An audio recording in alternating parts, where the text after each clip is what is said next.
1761 Mauritius से Madagascar जाने वाला एक बड़ा शिप रात के अंधेरे में अचानक एक बड़ी चट्टान से टकराता है। ज्यादा दबाव पड़ने से शिप का निचला हिस्सा बुरी तरह से डैमेज हो जाता है और इस शिप को डूबने से बचाना अब नामुमकिन है। इस बड़े जहाज पर औरतों और बच्चों समेत 260 लोग सवार हैं और इन्हें लीड कर रहे हैं कैप्टन जॉन, जिन्हें एक लालची और खुदगर्ज इंसान समझा जाता है। चट्टान से टकराते ही शिप के अंदर पानी भरने लगा और आहिस्ता आहिस्ता शिप डूबने लगा। कैप्टन जॉन एक आइलैंड तक पहुंचना चाहता था जो करीबी था, लेकिन ऐसा ना हो सका। इसलिए ज्यादातर लोगों ने तैर कर करीबी आइलैंड तक पहुंचने की कोशिश की। बदकिस्मती से कुछ लोग शिप के अंदर ही फंस गए। कैप्टन ने इन्हें गैर कानूनी तौर पर कार्गो होल्ड में बंद किया हुआ था। कार्गो होल्ड वो जगह होती है जहां पर एक्सपोर्ट करने के लिए सारा खाने पीने का सामान, गंदम, चावल वगैरह स्टोर किया जाता है। जब शिप डूब रहा था तो काफी लोग यहाँ से ना निकल सके और अपनी जान दे दी। इनमें से कुछ लोग शिप से बाहर निकलने में कामयाब हो जाते हैं, वो भी उस रास्ते से जहाँ से शिप टूट चुका था और पानी बड़ी तेजी से अंदर जा रहा था। तैर कर अपनी जान बचाने वालों में ज्यादातर लोग तो जजीरे तक पहुंच जाते हैं, लेकिन कुछ लोग वहां पहुंचने में कामयाब नहीं हो पाते। 200 के करीब बचने वाले लोग खुश थे कि चलो जैसे भी हो, कम से कम उनकी जान तो बच गई है। लेकिन इनकी ये खुशी ज्यादा देर के लिए नहीं थी। सुबह होते ही जब वो देखते हैं कि वो लोग एक बिल्कुल छोटे से आइलैंड पर मौजूद हैं, तो इनके होश उड़ जाते हैं। इन्होंने कभी सोचा नहीं होगा कि इन्हें खुले आसमान के नीचे बगैर खुराक के एक छोटे से रेत के टीले पर 15 साल गुजारने पड़ेंगे। इस आइलैंड के सबसे करीबी जगह मेडागास्कर आइलैंड है, लेकिन ये करीबी जमीन भी इनसे 450 किलोमीटर दूर है। ना आइलैंड पर कोई दरख्त है और ना यहाँ पर खाने की कोई चीज मौजूद है। जहाँ तक नजर जाती है सिर्फ पानी ही नजर आता है, और वो भी समंदर का खारा पानी जिसे कोई भी पी नहीं सकता। 1720 में डिस्कवर्ड होने वाले इस बंजर आइलैंड को ट्रोमलिन आइलैंड कहा जाता है, जो कि इंडियन ओशन में मेडागास्कर के ईस्ट में लोकेटेड है। 1954 से यहाँ पर फ्रांस का कब्जा है, लेकिन मॉरिशस ये क्लेम करते हैं कि ये आइलैंड उनका है। रेत के आइलैंड में फंसे इन 200 लोगों में से आधे मेलागेसी अफ्रीकन थे। कैप्टन जॉन समझ चुका था कि यहाँ से निकलना आसान नहीं है, लेकिन फिर भी उसने इस बारे में ज्यादा किसी से बात नहीं की, क्योंकि खुद को बचाने का उसके पास एक रास्ता था और वो बाकी लोगों को चालाकी से इस्तेमाल करना चाहता था। ट्रोमलिन आइलैंड लाखों सालों तक वोल्केनो था, लेकिन वक्त के साथ साथ ये आतिशफशा आइलैंड नॉर्मल होता गया। ज्यादातर हिस्सा समंदर में डूब चुका था, लेकिन 1 स्क्वायर किलोमीटर तक ऊंचा होने की वजह से अभी तक बचा हुआ था। जहाँ का सबसे हाईएस्ट पॉइंट सिर्फ 23 फीट है, इसलिए थोड़ी दूर से अगर कोई शिप गुजरता है तो इसे देखना लगभग नामुमकिन है। ज्यादा पौधे न होने की वजह से यहाँ पर कोई जानवर नहीं था। समंदर के किनारों पर कुछ चट्टानें थीं जिनके अंदर मछलियां मौजूद है, लेकिन इन्हें आसानी से पकड़ा नहीं जा सकता। कैप्टन जॉन जब से आइलैंड पर आया था उसका रवैया सबके साथ काफी खराब था, खास तौर पर मेलागेसी स्लेव्स के साथ। इस खराब रवैये की वजह से अब सारा काम फर्स्ट लेफ्टिनेंट बख्तिलिमी कैस्टिलन संभाल रहे थे। शुरुआत में शिप से लाया गया खाने का सामान और पीने के लिए पानी इस्तेमाल किया गया, लेकिन इसका बहुत कम हिस्सा मेलागेसी लोगों को दिया जाता था। खाने की तकसीम में नाइंसाफी और ज्यादा काम लेने की वजह से चंद दिनों में ही 8 मेलागेसी पानी की कमी की वजह से मर जाते हैं। इनके मरने के बाद नए कैप्टन को यह एहसास हुआ कि अगर इन्हें जिंदा रहना है तो पीने का पानी हासिल करने के लिए इन्हें एक कुआं खोदना होगा।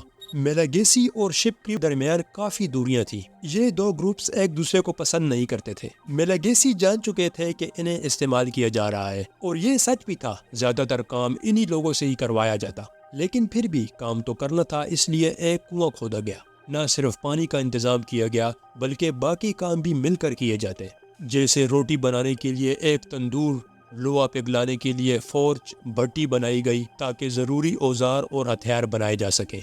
लेकिन जब काम मुकम्मल हुआ तो एक दफ़ा फिर से मेलागेसी लोगों के साथ खुराक तकसीम करते वक्त ज्यादती की गई और ज्यादा सामान कैप्टन ने अपने पास ही रखा। आइलैंड के एक जानिब मेलागेसी रहते, जबकि दूसरी साइड पर बाकी लोगों ने अपने कैंप्स लगाए हुए थे। नया कैप्टन कैस्टिलन एक बात जानता था कि इन्हें रेस्क्यू करने कोई नहीं आने वाला। जो भी करना है उन्हें खुद ही करना होगा। उसके ऑर्डर पर पुराने शिप का रैकेट जमा किया गया ताकि एक नया शिप बनाया जा सके।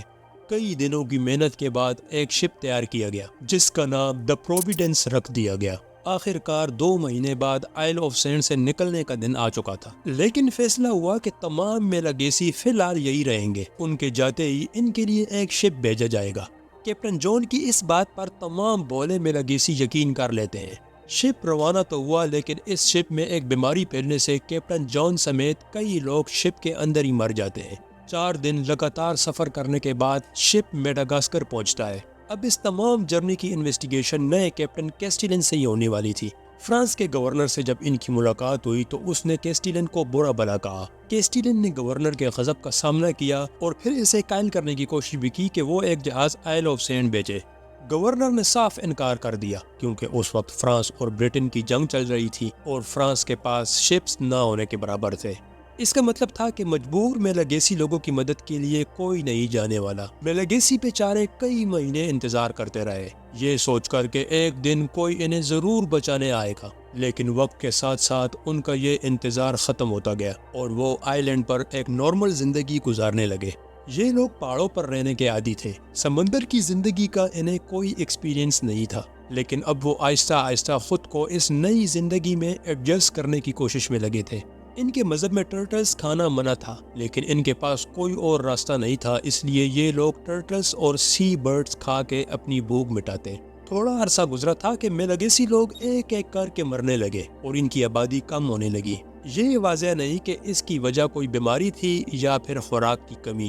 ان لوگوں نے بچ جانے والے اسکریپ سے ایک بوٹ بھی بنائی جس میں بیٹھ کر 18 لوگ وہاں سے نکلنے میں کامیاب ہوئے۔ انہیں وہاں سے نکلنے کے بعد باقی لوگوں کی مدد کے لیے ایک شپ کا انتظام بھی کرنا تھا، لیکن بدقسمتی سے ان کا کوئی اتا پتہ نہ چلا۔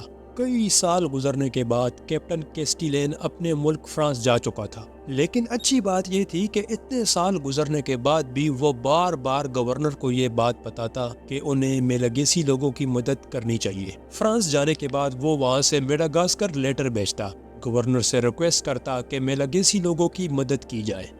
اتنے سال گزرنے کے بعد کوئی نہیں جانتا تھا کہ میلاگیسی لوگ کس حال میں ہیں، لیکن پھر آخر کار گورنر نے ان کی مدد کرنے کا فیصلہ کیا۔ منسٹر آف میرین کو یہ کام سونپا گیا، لیکن صرف تیاری میں ہی کئی سال گزر گئے۔ یہ شپ کافی لیٹ روانہ ہوا، اس لیے آئل آف سینڈ تک پہنچتے پہنچتے 3 سال کا عرصہ گزر جاتا ہے۔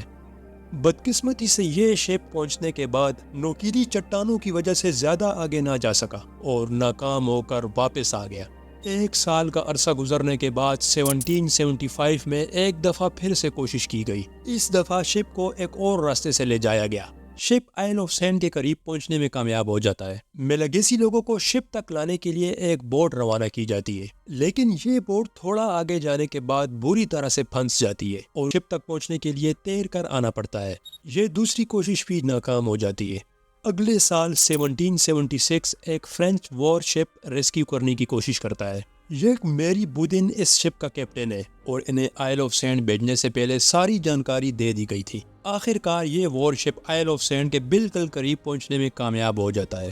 کیپٹن کو بتایا گیا تھا کہ آئل آف سینڈ پر اسے 60 سے 80 لوگوں کو ریسکیو کرنا ہے، لیکن وہاں پہنچتے ہی کیپٹن حیران ہو جاتا ہے کیونکہ آئی لینڈ پر صرف 7 عورتیں موجود تھیں، باقی تمام لوگ مر چکے تھے۔ ایک خاتون کے پاس 8 مہینے کا ایک بچہ بھی تھا جو اسی جزیرے پر پیدا ہوا تھا۔ خود کو ڈھانپنے کے لیے سب نے پرندوں کے پر باندھے ہوئے تھے۔